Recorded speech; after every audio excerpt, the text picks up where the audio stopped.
Welcome back to the podcast. I'm Glenn Hawke, and it is great to bring you another episode of Blue Sox Banter. Now, first up, I just want to say thank you to everyone who's been listening so far. The response has been fantastic, particularly our last couple of episodes where we caught up with the great man Manny Ramirez just before he headed into Sydney, and also our two-part episode featuring Rachel Balkovitz, the hitting coach for the Sydney Blue Sox this year. The response, the feedback has just been overwhelming, and we do thank you very, very much for being part of it. Don't forget to rate, review, subscribe, tell all your mates about it as well so we continue up these podcast charts. Let's keep doing that. Now, this week, we're going to change our attention a little bit to some of the local stars, and these two young blokes are certainly that. Lachlan and Alexander Wells, two boys from Belmont who applied their trade in Newcastle before signing professional contracts a few years ago. Lachlan signed with the Minnesota Twins in 2014, and just 12 months later, his twin brother AJ signed with the Baltimore Orioles. Both young blokes have done some fantastic things. Bit of an indifferent last 12 months for them, particularly with the COVID outbreak. No minor league baseball over the last 2020 season. We get a chance to chat to them about that and a whole lot more. I caught up with them face to face. It was great to do so, and I started by asking them what they've been up to. Oh, thanks for having us, mate. Not much, really. Just been working on some, doing what I can through the pandemic with baseball, and then, just playing golf whenever I can, and, just punting a little bit as well. AJ, that's you, golfing and punting? Yeah, it's pretty much the same for me. Golf, punting, and getting a bit of throwing and working out and stuff like that. Just living busy. Living the dream at the moment, boys. That's it. Absolutely. Tell us, we're going to go right back here to the start, but I suppose just from the top here, it's been a strange year for everybody. Tell us about where you were and where you found out about what was happening this year with leagues shutting down and having to come home. Where were you, AJ, when that all happened? I was at spring training in Florida. We first of all got a couple of days off because they didn't know what was going on, and we were just clueless to we didn't know what was going on. We heard about the coronavirus and we knew it was spreading a bit, but we didn't know how bad it was ending up going to be. So we, as I said, a couple of days off in Florida, went to the beach like nothing was going on. Then I think Sunday night they gave me the option to stay or come home, and I think I made a wise decision to come home. And lucky for you, I suppose it was a very similar situation. Yeah, it was.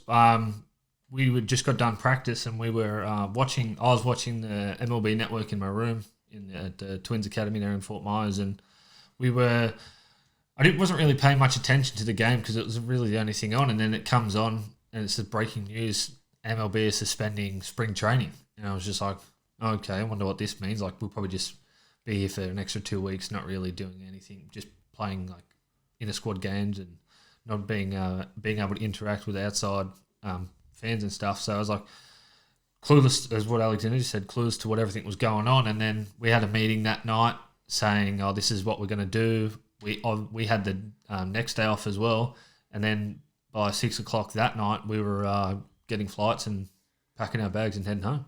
It must have been so tough going through that spring training, building up to the season. You're all ready to go, then all of a sudden, it's all shut down. Yeah, it was probably one of the better spring trainings for me that I was feeling as well. I got over there a little bit later just because I had some visa troubles, and but once I got that and was on the plane ready to go, got off the plane ready to go, and got there, and I threw a bullpen and then 2 sim games, and then that was it. And then shut me down, back home. Boys, it's been an incredible journey. I'm going to go right back to the start here, and I've known you two since I suppose you were big enough to walk around baseball fields in Newcastle, and particularly down at Miller Field there at Belmont. But Tell us where it all started for you, AJ. What's your earliest memory of baseball?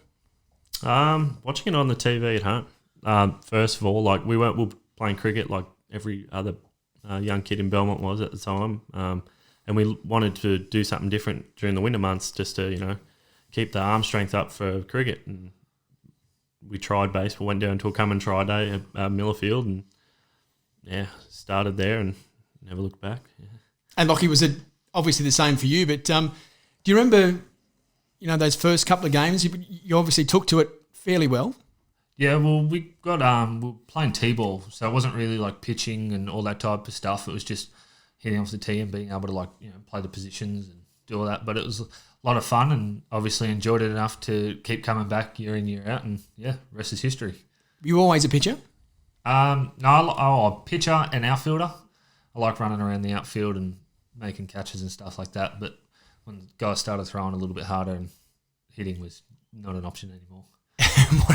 What about you, AJ? Much of a hitter as a young bloke coming through? I like to see myself as a hitter back in the day, but like every pitcher, you like to see yourself as a bit of a hitter. Yeah, that's it. I like to play the outfield a bit as well, but yeah, as Lachlan said, once they started to throw a bit harder, focus more on pitching and trying to do the exact same thing. Really, you went through, I suppose, the same career trajectory as a lot of young baseballers in Newcastle, New South Wales, Australia. You went through club ball. You were playing representative baseball through Newcastle and New South Wales country.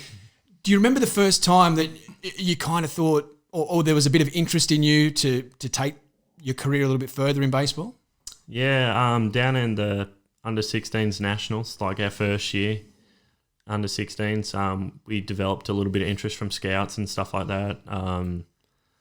And just to, we thought, what's going to come of this? Like, we don't really know. We're only 14 at the time, and you think, okay, if they see potential in me now, our money is just going to get bigger and stronger and better, I guess. And, it just makes you want to work hard, and you really started to focus on, getting that goal of signing a professional contract and getting over to America. And, I think that's where it all started. And Lockie, for you, it was the under-16 nationals, and in the first year of your under-16s where those scouts really started to take a bit of notice in what you were doing. Did you feel any sort of pressure in those days, in those early stages to perform, or was it just a case of go out and do your thing and what happens? I didn't really feel any pressure, not in under-16s, especially being only 14 and 15, because obviously you can't sign until you're a 16-year-old, and then once the international signing period starts. So I didn't really take much notice of it, but I knew they were there, and I knew that there was a little bit of interest, but not really any pressure, to be honest. I just went out there and just did what I had to do and competed and let my results do the talking, and just worried about what I was doing on the field more than anything. January 2014 at the Nationals there is when the interest really started to come, particularly for yourself, Lockie, in those early stages. A number of clubs were sniffing around at that point. We know where you ended up, but what were the options on the table when you were coming through there?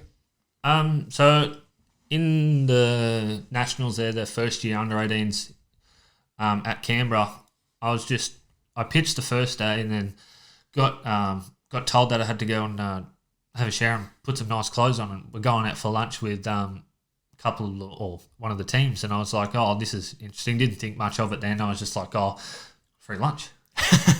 So I was like, I'll take that for what it's worth and hear what they've got to say. And then as the Nationals kept going on, and then later in the Nationals, I found out that Mum and Dad and Belly, who was our advisor back then, were going out for lunches and coffees more often than what I was hearing. So I think it was good that they kind of kept that away from me, so it was like I could focus on competing at Nationals.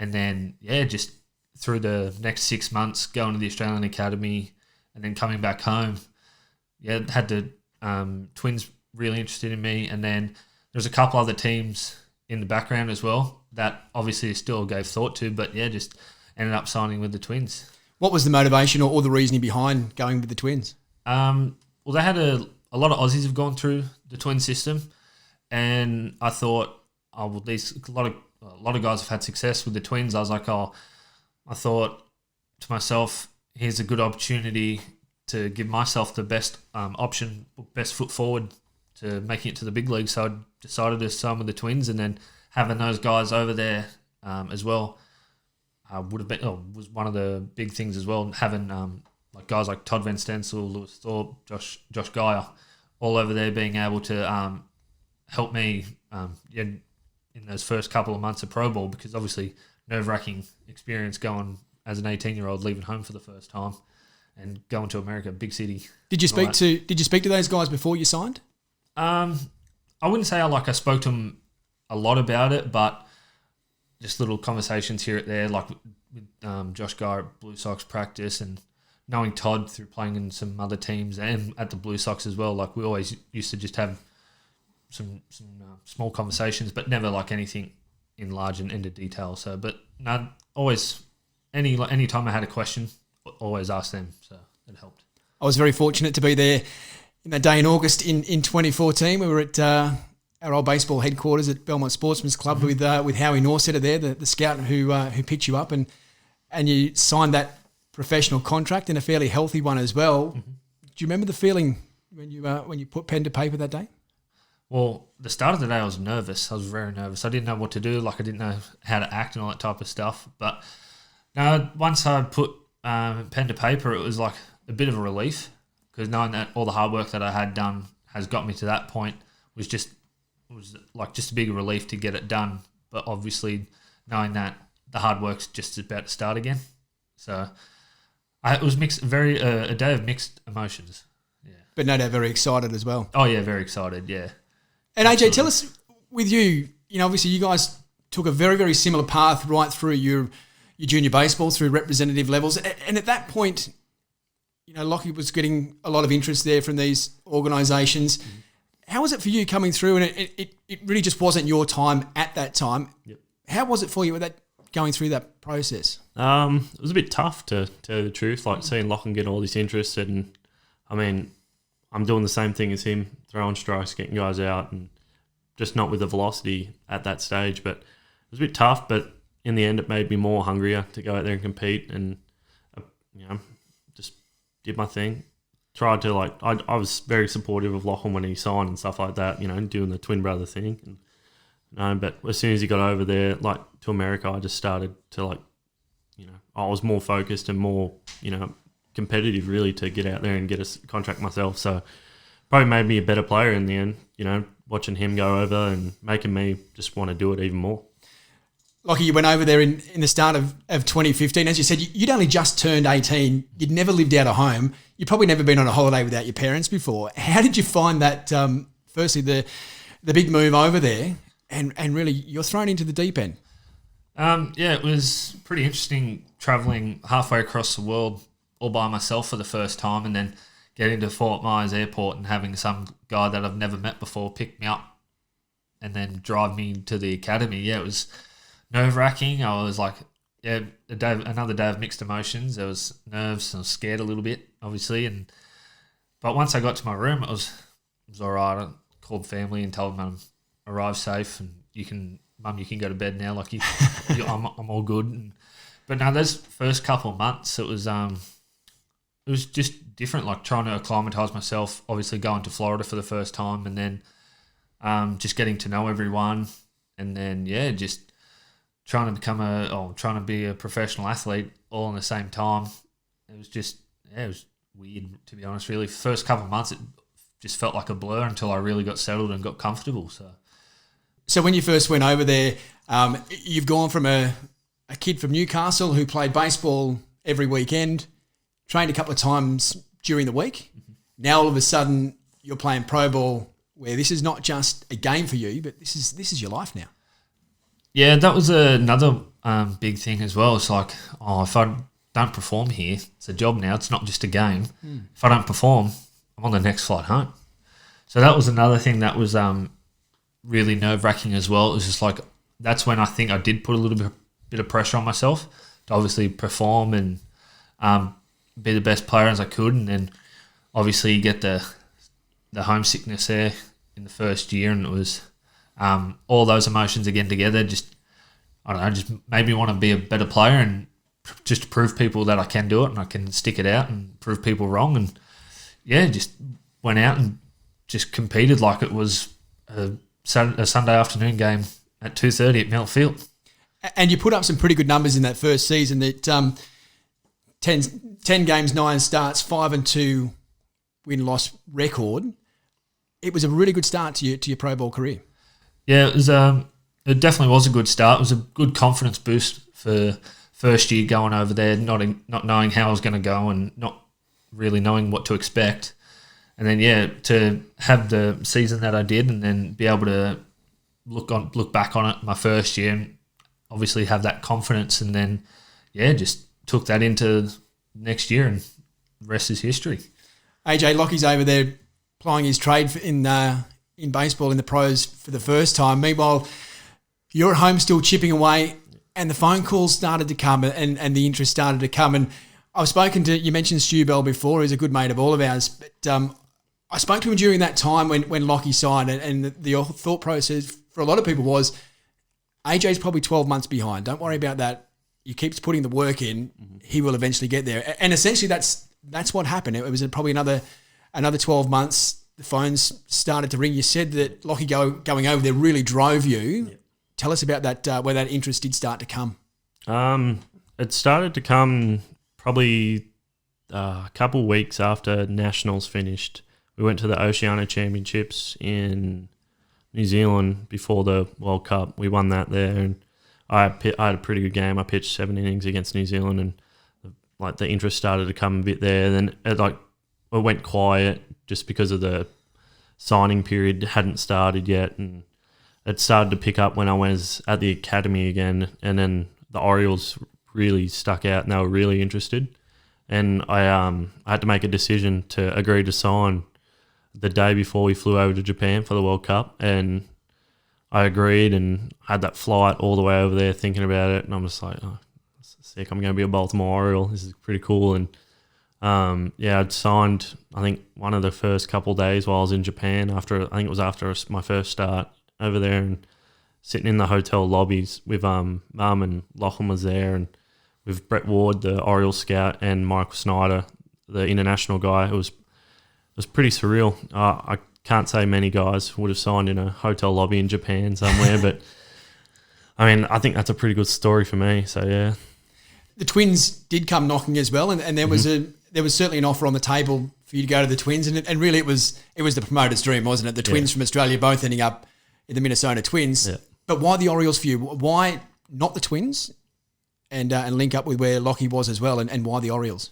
I just wanted to create my own journey, really. I said to a couple of people, I was like, I don't want to be compared to Lachlan if I get over there, and they'll be like, oh, it's Lachlan's twin brother Alexander, and like, oh, is he going to be able to do the same thing or the same success as Lachlan had his first year? So that was another part into it. I was just like, I just want to, go on my own and see. Like, there was no Australian guys in the Orioles at the time, and I was just like, okay, I'll just go be the only Australian in the Orioles and see how I go. And I mean, yeah, been pretty good. I suppose that's been the journey for both of you, and probably most twins growing up, they lead very similar paths, doing very similar things, getting compared to each other all the time. Yeah.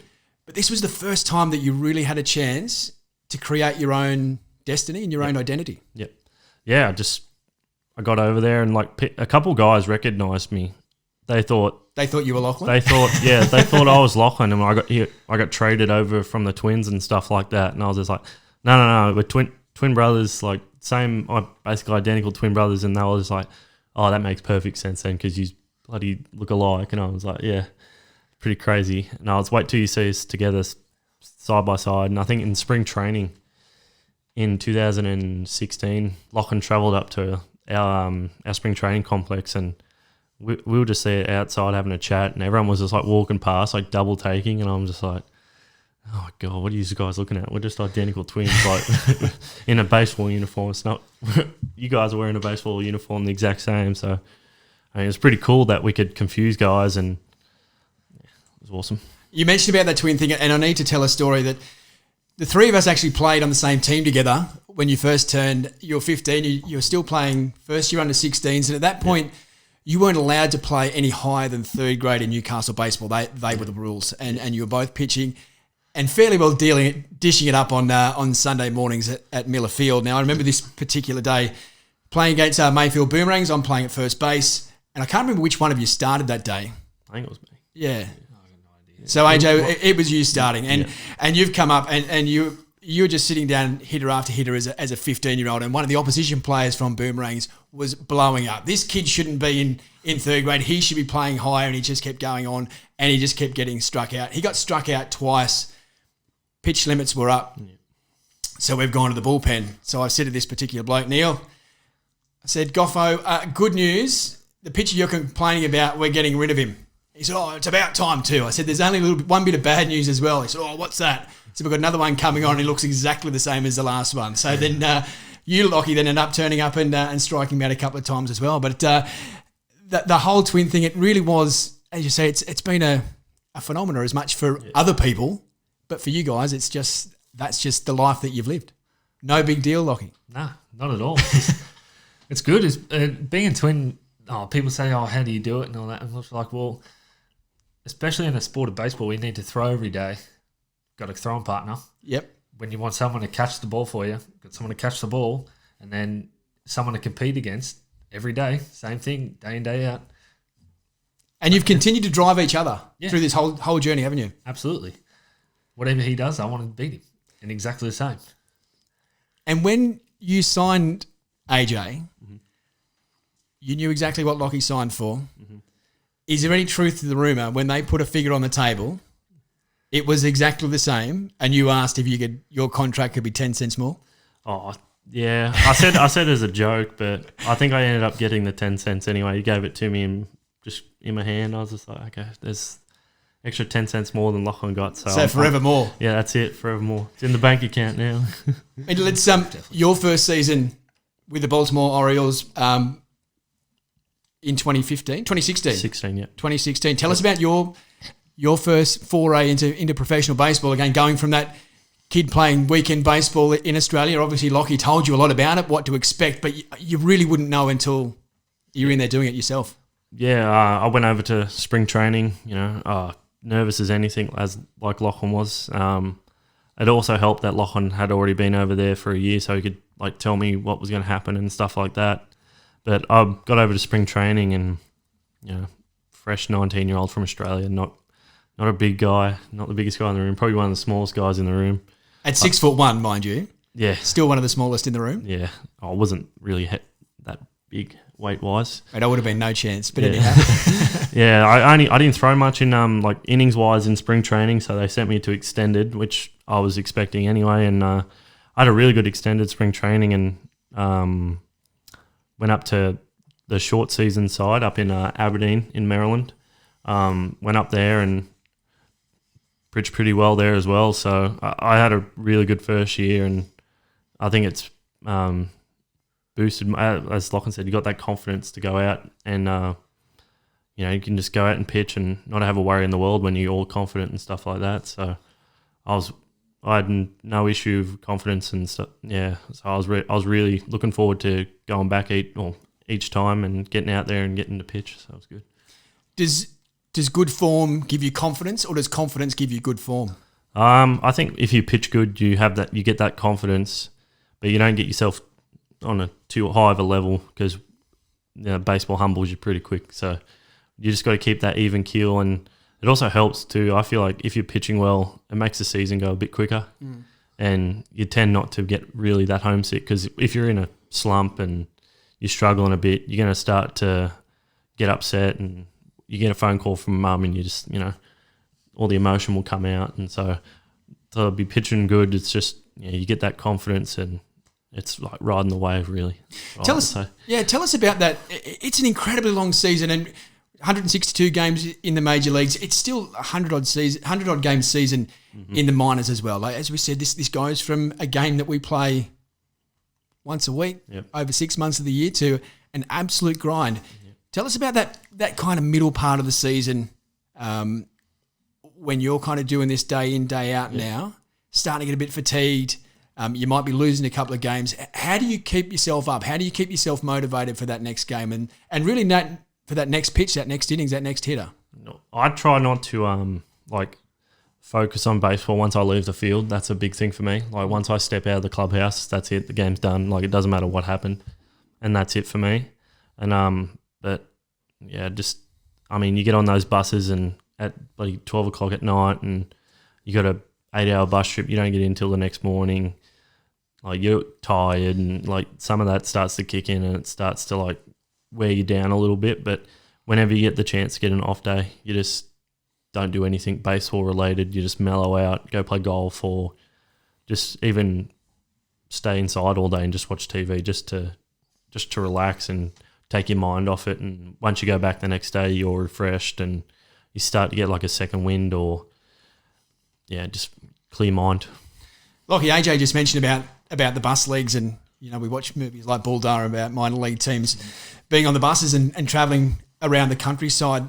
We saw in the National Rugby League and the AFL during this season through COVID where teams had to travel on the day, and they're talking about disruption to their preparation, having to fly in, fly out on the day. But for a minor league baseballer, that's the reality of every day of your working life, isn't it? Yeah, it's just one of those things you got to do. If you're going to make it to the top and you want to fly everywhere, you've got to go through the long bus trips, the long days, the shitty hotels, the peanut butter and jelly sandwiches that you eat. Just one of those things you got to do. And obviously you wouldn't be over there and doing all that if you didn't love the game.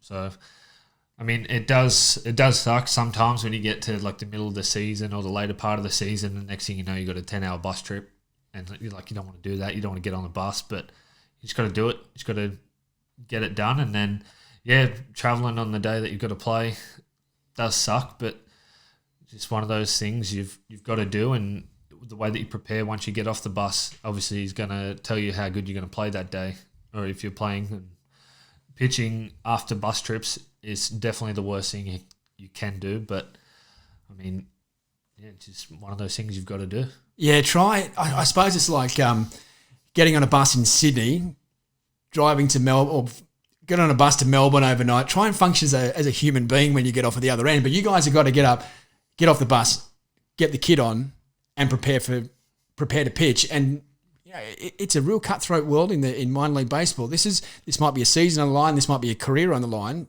You can't walk on there and go, it sucked up today because we had a bus ride last night. You can't use that as an excuse, can you? No, you can't really use the bus trip as an excuse, because there's 23 other guys that are doing that bus trip with you, and if they're all going to have a chance to play that day as well, I mean, there's no excuse, because, you may, if you do pitch bad or you pitch good or you play good or you play bad, like there's always going to be someone behind you wanting your spot. So it's either you just got to, deal with it, get out there and give everything you've got, and just hopefully whatever you do once you get off the bus can prepare you to be able to play that day. Lockie, you started, as you said, you started in A-ball, you made some progression through 15, 16, 2017 when you were with Fort Myers. Now, up until that point, from when you first started playing baseball and were throwing, you had success every year. Your progression went up and up each year. You didn't really know a lot about losing baseball. That 2017, it was a tough year for you, going 4-11 throughout that season. I think you had some injuries along the way. How tough was that season for you, I suppose, dealing with some injuries and also dealing with the fact that, you weren't winning every day? Yeah, it was a tough season for me. Not only just physically, obviously having some niggling injuries, and then mentally as well, because obviously I was pitching pretty bad, or not having the greatest season. Numbers weren't too good and pretty inconsistent year. And it was just the first time that I've really felt that I dealt with a bit of adversity. Just pitching wasn't going to plan, and then getting those niggling injuries, and it all snowball effects into one. And next thing you know, it's halfway through the season, you look back on it, you're like, oh, this isn't going too good. And to get to the pretty much end of the season, you look back on it, you're like, oh, you just want it to end. You just want it getting closer to the last day of the season. You just want it to end so you can go home. And that was definitely a bumpy road.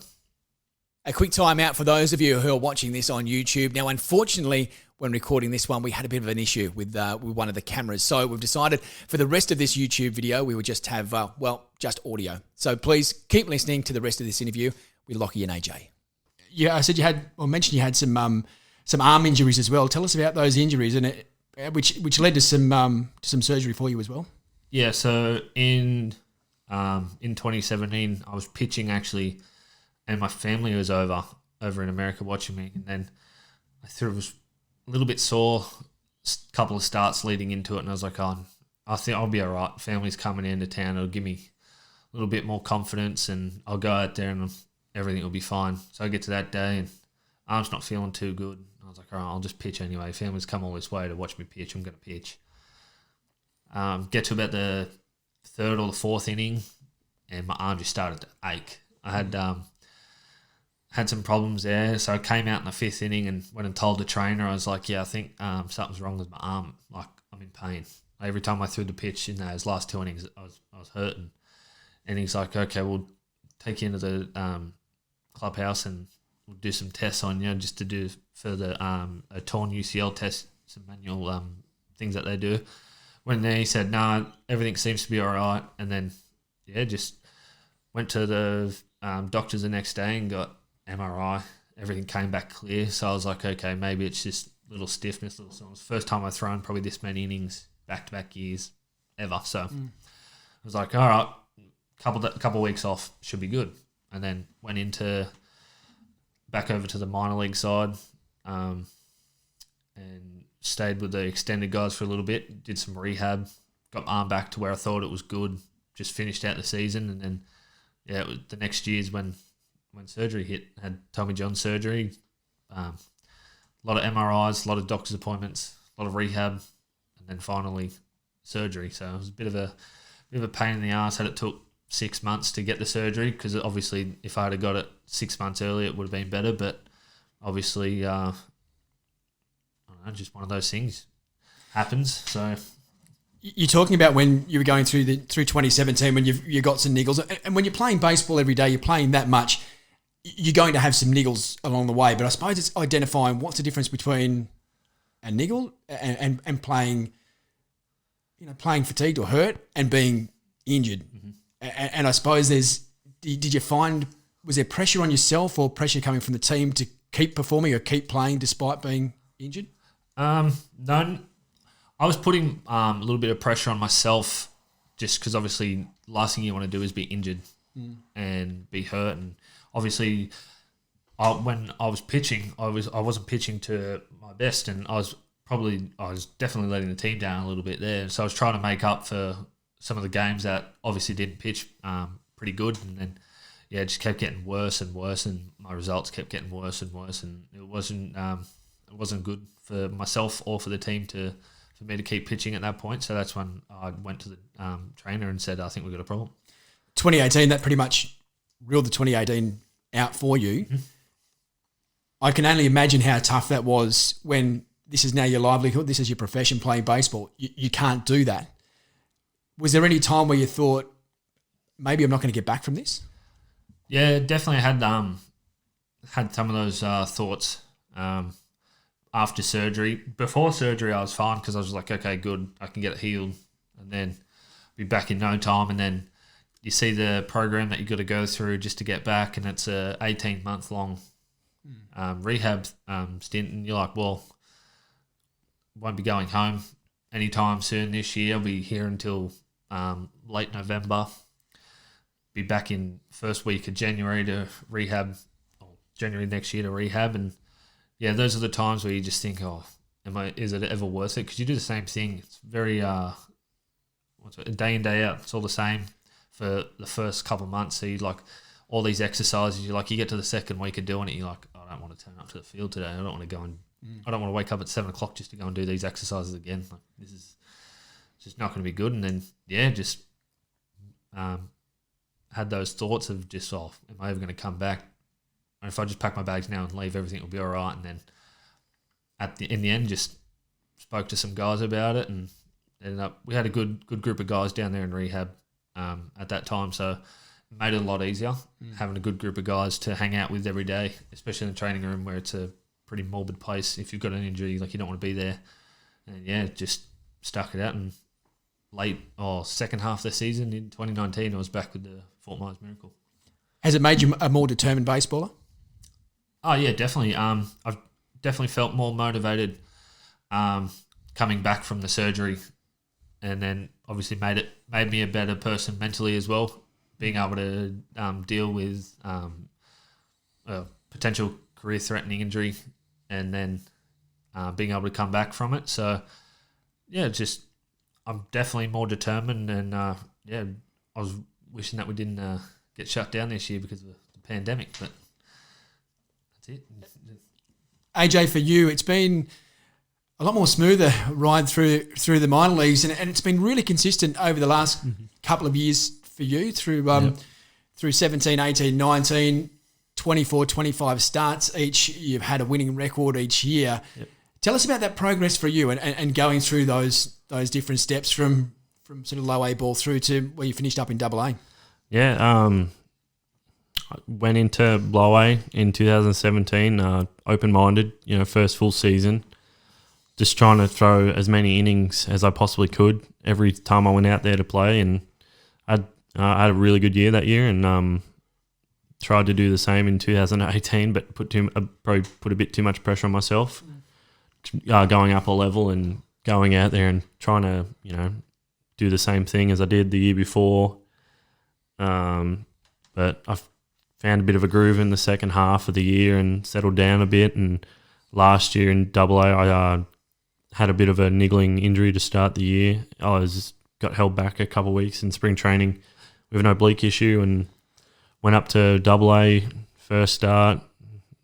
Wasn't really that good. Walked 4 guys or something like that, and settled in after that and had a pretty good run for the rest of the year and played in the playoffs that year in 2019. Yep, and went to Arizona Fall League after that and had a pretty good time out there as well. So it's been smooth sailing really for me. Just going in, keeping it simple, doing the same routine, and going out and having some fun, throwing some strikes. And you're saying about throwing some strikes. I think I read something last year. You threw the least number of walks than any pitcher in the team or the organisation. So your accuracy, you're not a 95, 97 mile an hour fastball pitcher. Yep. Tell us about the style of thrower you are and what works for you and what's going to get you up those levels. Oh, I'm a guy that throws about 88 to 90, 91 on a good day. I'm a guy that just likes to pound the zone and keep hitters off balance and mix it up and, just keep it like away from the middle of the plate and just hit my corners and hit my spots and, just keep hitters off balance. You've been a starter through the last couple of years, through your progression through A ball to double A. Longer term, do you see yourself being a starter as you sort of head towards triple A and hopefully through to the big leagues? Yeah, I'd like to see myself as a starter right up through until if I can crack it to the big leagues. But I'm happy pitching wherever they put me in the big leagues. I wouldn't care if I had to relieve or start. I wouldn't care if I had to run water or something. I'd be up there. I'd just do it. Once you're there, unreal. Tell us about this Arizona Fall League. It's a big step. Yeah, Arizona Fall League, best prospects in baseball. Go out there, compete on six teams. Each team had 5 different major league clubs affiliated with it, and met a bunch of good guys on my team, and I had a really good time out there. Pitched pretty well. It was just a really good time out in Arizona. First time going out there, so took it all in. Seen some cactuses, and it was fun. It must be a huge. It must be a huge motivation for you when you get selected as part of an Arizona Fall League. You're almost getting a sniff of what the big leagues could be like. That's no doubt driven you. Yeah, absolutely. We got treated pretty well out in Arizona, and it's very if not close to being the big leagues. It's almost very professional the way we're when we're there. Everyone's just out there to just get extra reps in and stuff like that. But I mean, I took the opportunity with both arms, and I didn't let go. So yeah. And you pitched pretty well while you're there as well. I put up some good numbers. Yeah, good numbers. I think I only gave up a couple runs or something in the innings that I threw over there, and I was out of the bullpen too, so a different role for me. Limit because I was innings limit out there, and just different role. Come into situations where I've never been in before, and try. I didn't mind coming out of the bullpen. I liked it actually. Just a different view of pitching, in a professional environment. So, was there one thing you learnt from that stint? How to get ready quickly. once you get the call down, say get loose, and it could be a matter of 2 pitches later you're in the game. So I rushed myself a couple times. I got called up pretty quick, and a hitter later I was in the game, but found it interesting. But you have no time to think about anything. So before you know it, you're out in the game, and you just go to work. A great end to 2019 for you. A really, really tough way for 2020 to end up. Mm-hmm. No doubt you came into 2020 with great hope and expectations. How tough has it been after finishing 19 like it was to see 2020 pan out how it has? A bit disappointing, really. We're all hoping to play a full season this year, but with the pandemic coming along, it just halted everything. And I got invited. I was lucky enough to get invited to Major League Spring Training this year, and I had a little bit of a oblique issue, so I never got to throw in any games. But just to be around the group and to be around the guys, just to get to know everyone, just to hopefully one day, I'm there, with them playing 162 games of the year or plus playoffs if we're lucky enough to get there. And I'm just hoping one day I can get that opportunity. It's almost in reach. I think so. Yeah. Hopefully I'm closer than I think I am, but I don't know. I don't try not to worry about that and just go out and pitch, and it will take care of itself. It must be tough for both of you. During 2020, you've been back at home. We were talking before we started the podcast that you both have training programs and strength and conditioning programs to do. I suppose going back to you, Lockie, you've been fortunate in a way that you've both been able to work together to keep each other motivated, but it still must be tough being out of that team environment that you've been in and looks after you so well to keep that momentum going. Yeah, definitely. Being around the guys every day and having that team camaraderie is definitely huge, especially when you're going out there and competing every day. But we're both lucky that we've got each other, be able to throw with every day, and keep the competition going and making sure that one of us is doing, the other one's trying to do better. So it sucks in one way, but it's not the worst thing in the other way. So yeah. Not only does the major and minor league baseball been shut down through 2020, so too was the Tokyo Olympic Games, and I know both of you guys would have had your eye on that one, both being part of Team Australia. Where did we get to with Australian baseball? Where did you two guys get to with Team Australia coming into 2020? AJ, where were you looking at to be representing Australia? Oh, I was hoping I was one of the lucky guys to be selected to go over to Tokyo and play in the Olympics, but we would have had to qualify first, and this whole pandemic stopped the qualifying, the qualifiers and stuff like that, so that halted that. But we're still getting updates and stuff on what's going to be happening in the future with the Australian team, and hopefully when all this stuff clears up, we can get the qualifiers, go win a qualifier, and be that lucky team to go to the Olympics. Now, you both were a part of the World Baseball Classic in Japan in 2017. Lockie, you had a couple of outings over there at the Tokyo Dome. I think was it Cuba? Yeah, Cuba and Japan. Against Japan, 40,000 crowd at the Tokyo Dome. You would never have pitched in front of a crowd like that prior? Oh, there's been a couple grand finals at Miller Field that we might have had 40,000. I don't know. I think they sold out tickets or something like that. Nah. Beside the obvious. Yeah. No. Tell us about that experience stepping onto the mound in the Tokyo Dome against Japan, which, we all know that the baseball is big in America, but it is absolutely fanatical in Japan.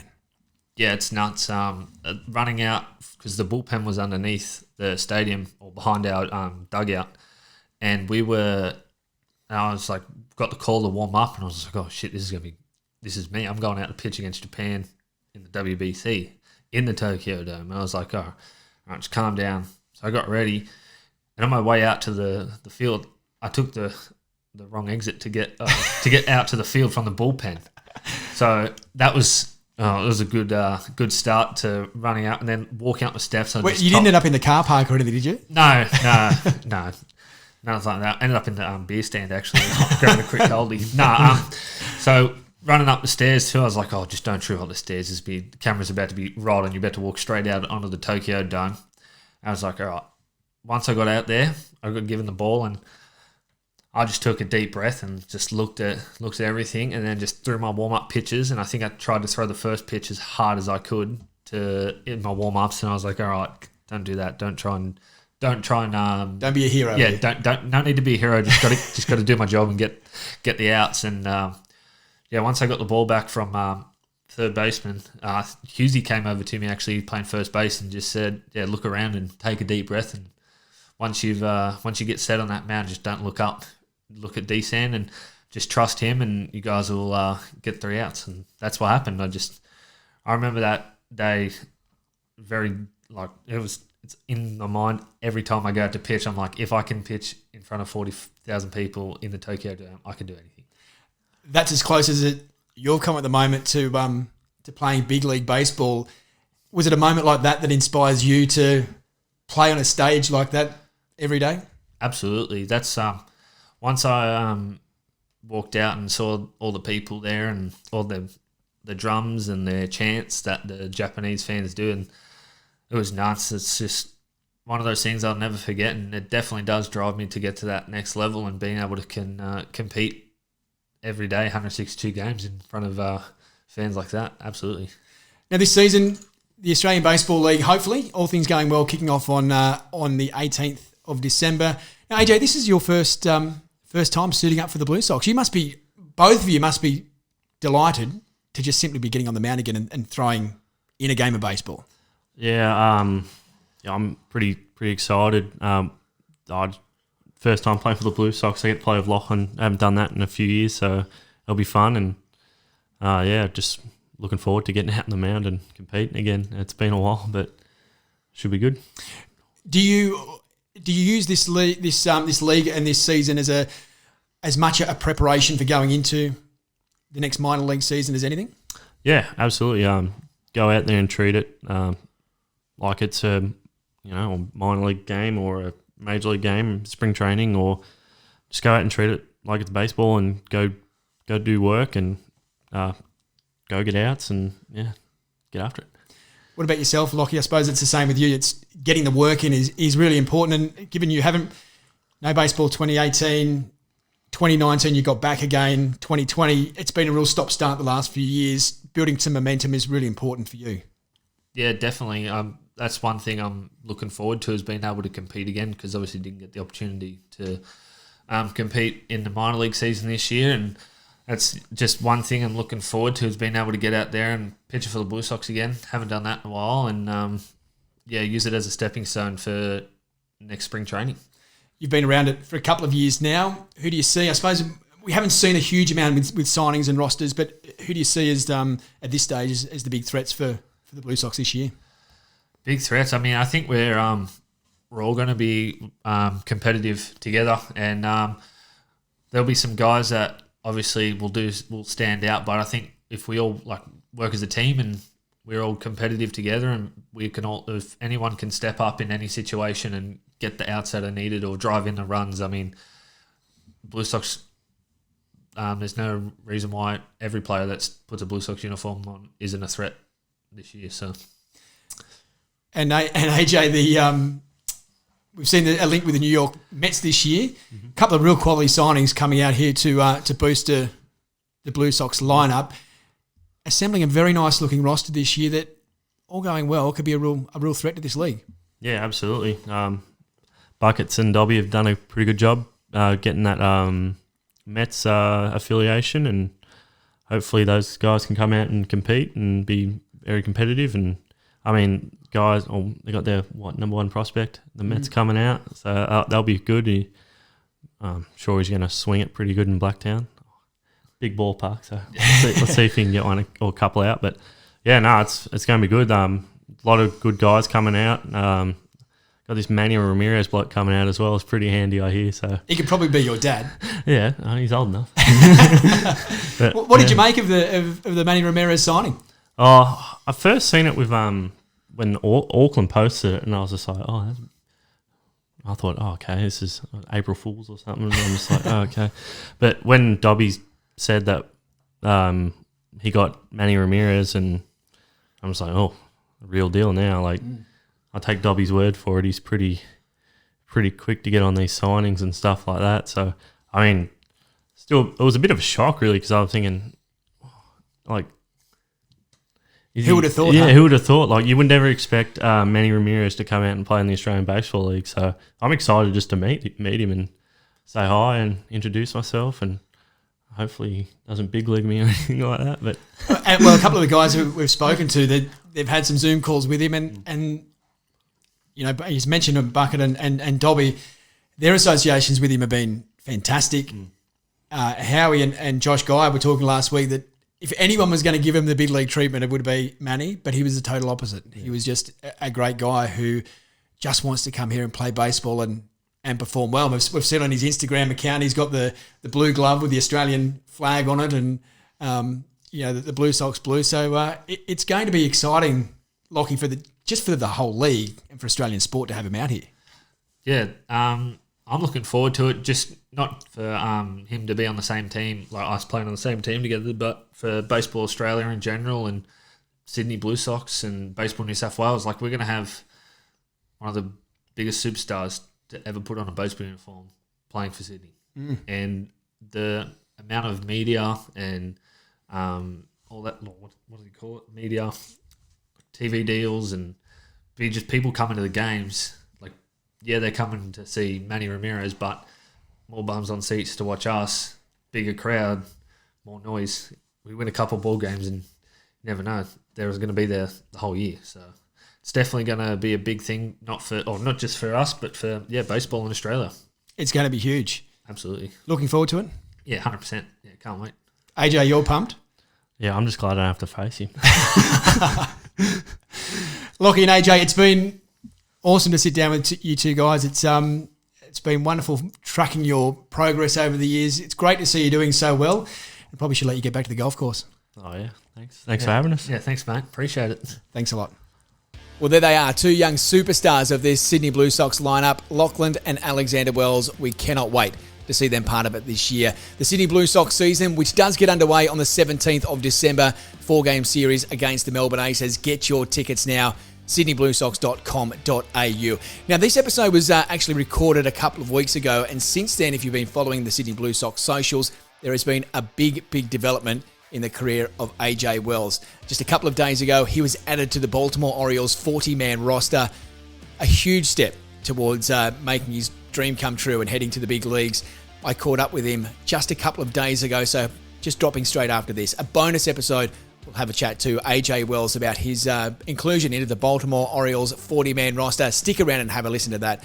In the meantime, make sure you keep following us on our socials at Sydney Blue Sox, Instagram, Twitter, Facebook, to find out everything you need to know about your ball club. Thanks for joining us once again. Keep sticking around for this bonus episode where we catch up with AJ. In the meantime, thanks for listening, and we'll catch you next time. Blue Sox Banter is a Caris Communications production hosted by me, Glenn Hawke, for the Sydney Blue Sox.